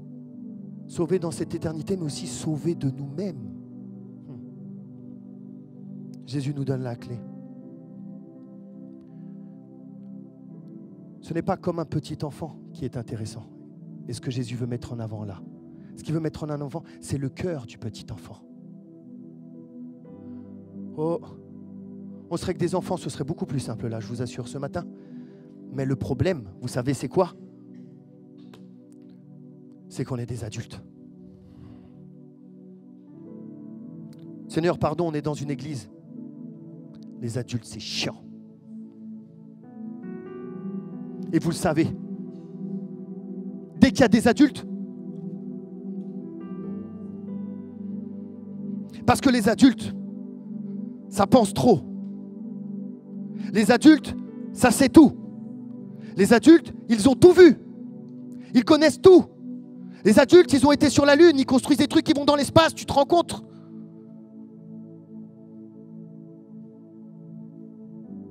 Les adultes, ils créent. Les adultes, ils ont inventé le feu.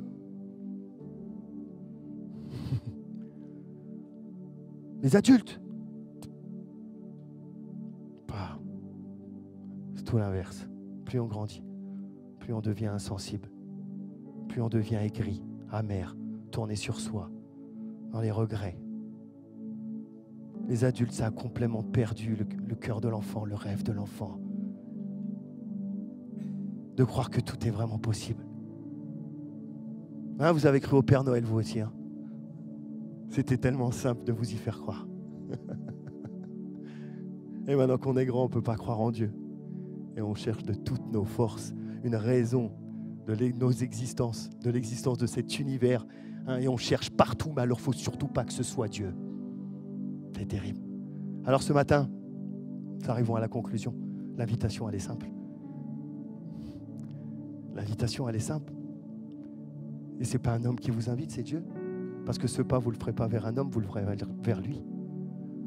De se dire, est-ce que je veux reconnaître que j'ai besoin? Non, vous pouvez repartir fier. Hein, dans votre belle voiture, il y a votre beau travail qui vous attend demain. Et vous pourrez continuer de briller en société. Allez, devenez. Ou alors vous pouvez vous dire, est-ce qu'il y a quelque chose qui m'échappe? Ce Dieu est-il là? Ai-je besoin de lui? Cette vie éternelle est-elle réelle? À quoi suis-je en train de jouer ici-bas? Et si tout le mal que j'ai fait jusqu'aujourd'hui, il y avait un véritable jugement derrière? S'il y avait un véritable jugement? Si ce que dit cette parole de Dieu était vrai? Si ces personnes qui ont témoigné ont vraiment vécu les choses? Et je vais poser la question dans l'autre sens. Qui a déjà pris le baptême ici? Est-ce que vous pouvez lever la main? Voilà. Ceux qui n'ont pas pris le baptême, laissez votre main levée. Voilà, regardez le nombre de témoignages qu'il y a autour de vous. C'est que ici, il y en a des centaines de millions dans le monde. Libre à chacun. Donc ce que je vais faire, c'est vous proposer d'incliner vos têtes. Et on va prendre le temps, un instant. Comme la Bible nous invite à le faire, de s'introspecter, de se scruter, si vous avez envie. Parce que lorsqu'on regarde dans son cœur, on peut trouver tout et n'importe quoi. On peut trouver même des choses avec lesquelles on n'a plus trop envie d'échanger, de discuter, voire même d'y penser. Notre frère qui a témoigné tout à l'heure nous a dit quelque chose d'incroyable. Il a dit, Dieu a transformé mon cœur de pierre en cœur de chair. Y a-t-il des endroits pierreux? Des endroits tellement blessés? Des endroits de vos cœurs qui ont été tellement atteints, qui ont tellement souffert?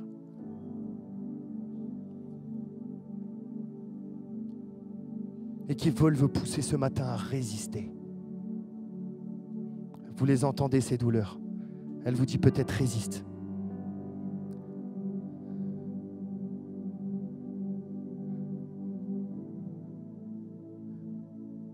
Dieu, lui, vous dit, viens et suis-moi. Place ta foi en moi. Fais-moi confiance. Lâche. Reconnais que tu as été dans l'erreur. Reconnais que tu as besoin de moi. Fais le pas de foi. Laisse-moi te montrer combien je suis bon. Ce que je peux faire pour toi. Là où je peux te conduire. Laisse-moi te montrer. Il te dit, laisse-moi te montrer. Peut-être pour une fois dans ta vie, il te dit, laisse-moi faire.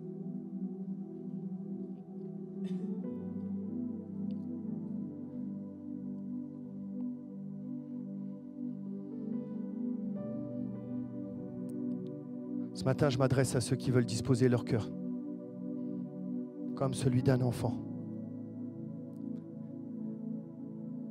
qui veulent oser la foi. De pouvoir dire à Dieu, si tu t'es manifesté à tous ces gens qui aujourd'hui peuvent le témoigner, ces gens qui ont découvert une nouvelle forme de paix, de joie, ces gens qui disent marcher et te suivre chaque jour, ces gens qu'on appelle chrétiens, ces gens qui ne sont pas prisonniers simplement de faits religieux, de bonnes choses à faire et de choses à pas faire, mais qui veulent être dans l'être, incarnés, être en relation avec le Père, libérés, avec un cœur nouveau. J'aimerais prier pour ceux et celles qui aimeraient faire cette démarche. Priez un instant. Alors que nous avons nos têtes inclinées, il n'y a aucune gêne à avoir. Nous sommes en toute liberté. Ce choix est le vôtre, il est personnel.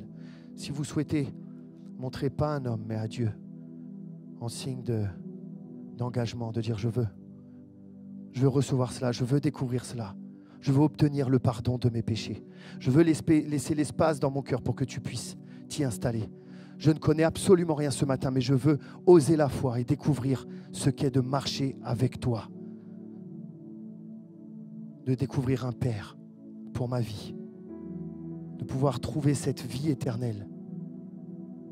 Alors simplement là où tu es, tu lèves ta main et je vais prier pour toi.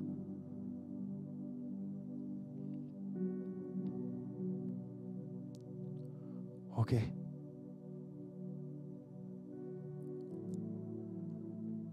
Plusieurs mains se sont levées et j'aimerais laisser un instant pour ceux qui ont besoin encore de réfléchir. C'est Dieu qui te propose ce matin. En tant qu'homme, le cri de mon cœur, c'est ne fais pas comme ce jeune homme. Ne fais pas comme ce jeune homme. Ne repars pas triste de ce lieu. Ne repars pas triste de ce lieu. Quelles que soient tes richesses, rien ne vaudra la présence de Dieu dans ta vie. Rien ne vaudra cette découverte. Rien ne vaudra cette rencontre. Ne te la laisse pas dérober pour de fausses richesses qui sont dans ton cœur. Et fais l'échange. Est-ce qu'il y en a d'autres ce matin qui aimeraient au bénéfice de cette prière? Ouais. Merci Seigneur.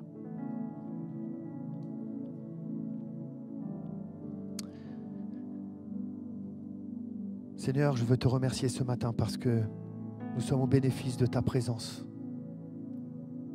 Merci pour ton amour manifesté par Jésus-Christ, qui rend aujourd'hui le pardon possible des péchés, mais qui rend aussi possible, Seigneur, d'être dans une relation concrète avec toi. Non pas simplement coincé dans les lois de la religion, mais dans une relation de vie, de liberté. Je veux prier pour tous ceux et celles qui se sont manifestés devant toi. Toi, tu les as vus. Je veux aussi te présenter tous ceux qui bataillent à l'intérieur. Que ta grâce et ta miséricorde encore les réveillent même cette nuit s'il faut. Je prie pour qu'il y ait, dès cet instant, tu puisses saisir leur cœur, répondre à leurs pas de foi, comme tu l'as fait pour tant d'autres. Je prie, Seigneur, pour qu'à cet instant, ils puissent découvrir l'amour que tu donnes, que tu es, le Père bon, qu'ils puissent découvrir aussi la liberté, ce sentiment de paix, d'être libéré du péché, d'être libéré des douleurs du passé, d'être libéré des souffrances et des épreuves qui ont peut-être jonché leur parcours de vie. Seigneur, qu'ils puissent ressortir de ce lieu, le cœur libre, rempli de toi et de ta présence. Merci Seigneur ce matin pour chacune de leurs vies que tu bénis dans le précieux nom de Jésus. Amen. Et j'aimerais faire une dernière invitation. Viens, Letty, viens. Très courtement, tous ceux qui ont levé la main, qui n'ont pas encore pris le baptême. Vous savez, la Bible dit tout simplement, celui qui croira et se fera baptiser sera sauvé. Le baptême, c'est simplement un acte de foi devant Dieu et devant les hommes de son engagement. Alors, si vous savez que Dieu vous appelle maintenant à faire le pas, Oui, ça peut être impressionnant de prendre la parole ici quelques minutes.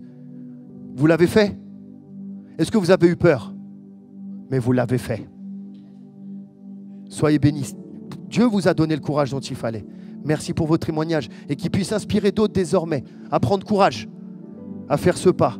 Et Letty va vous expliquer comment ça va fonctionner pour vous. Pour cela, soyez bénis. Merci, Pasteur Jérémy. Merci. Tout d'abord, on aimerait aussi, si vous êtes ici pour la première fois, on aimerait vous remettre une enveloppe de bienvenue. Donc, dans cette enveloppe, vous retrouverez des informations qui concernent notre Église et puis aussi un petit coupon où vous pourrez remplir vos coordonnées si vous le souhaitez pour qu'on puisse rester en contact avec vous. Si c'est votre cas, que vous êtes pour la première fois, toute première fois ici, je vous invite à lever votre main et notre équipe va vous donner vous remettre cette enveloppe. Donc, oui, il y a quelques mains qui se lèvent. Merci.